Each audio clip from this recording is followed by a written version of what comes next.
Well, I met Colonel Brown when he first arrived in '94 when Dr. Skinner arrived as president.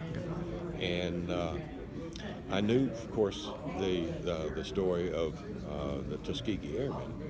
And you get this right. Dad flew B-24s with the 8th Air Force out of Sudbury, England. He was with the 446 Bomb Group. What was it, the 446? What? 446 Bomb Group. Okay, bomb group. And essentially fly to Europe, drop the bomb, turn around, hope you can make it back home. Well, Dad hated Focke-Wulf 190s. That was one of the German fighters. The Messerschmitt 109 that got all the publicity apparently couldn't take hits very well, but the Focke-Wulf could, and it was fast, and it was what we really didn't want to see. Okay. Well, he came back from a mission, and apparently a bunch of folks had chased off a flight of Focke-Wulfs. And he asked one of the grounds crew when they landed, said, "What's the deal with the red tail on the P-51?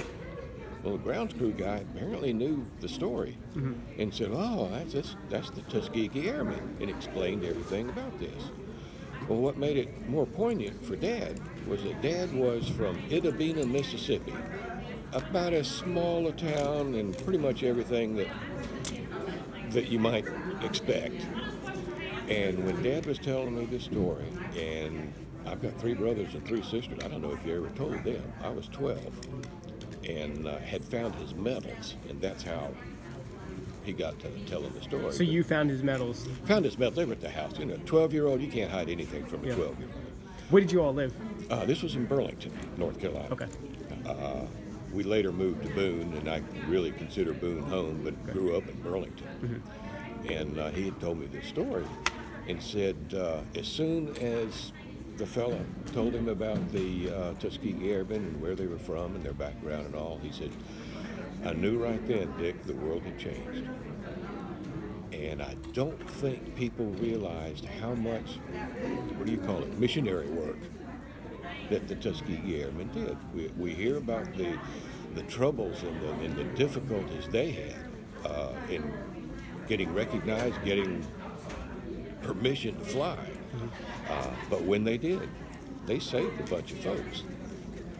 And of course, that doesn't make for a very photographic story, but at the same time, those pilots and the crews on those planes, when they found out about the red tails and the background on that, a lot of folks changed their minds. There was an aura around them. Oh, absolutely. Absolutely. They were special. Do you remember, did your dad ever tell you if he ever met the Tuskegee Airmen? I don't think so. I don't think so. The fighters, I think, were at a different base. Okay. And I may be wrong on this, because this was the only time he ever told the story. Yeah. I have 3 brothers and 3 sisters, and I don't know that he ever told them. I'm the oldest. Yeah. Thinking back that your father, lived through this era, and you're here today, hearing from, Colonel Brown could have been one of them flying over that your dad saw. Exactly. But what is that like for you now? About to hear from one of them. Well, I'm glad they were there. Because the way Dad put it, it said they broke up a formation of Focke-Wulfs that was going to work on the B-24s. On not just B-24, anything in the flight. They hadn't been there. Do you ever think about what could have happened to your father and his comrades? Oh, sure. It's the what if. We'll never know, but what if? I think they made a significant dent in the German Luftwaffe, because people don't realize it, but the role of the 8th Air Force wasn't only to bomb the Germans, but it was also to draw the German pilots up, because the idea was that we would shoot the German pilots down faster than they could train new ones. And as it turned out, we did the same thing with the Japanese. After Midway, they had we wiped out at Midway the cream of the Japanese pilots, as well as their crews for the aircraft carriers. Yeah.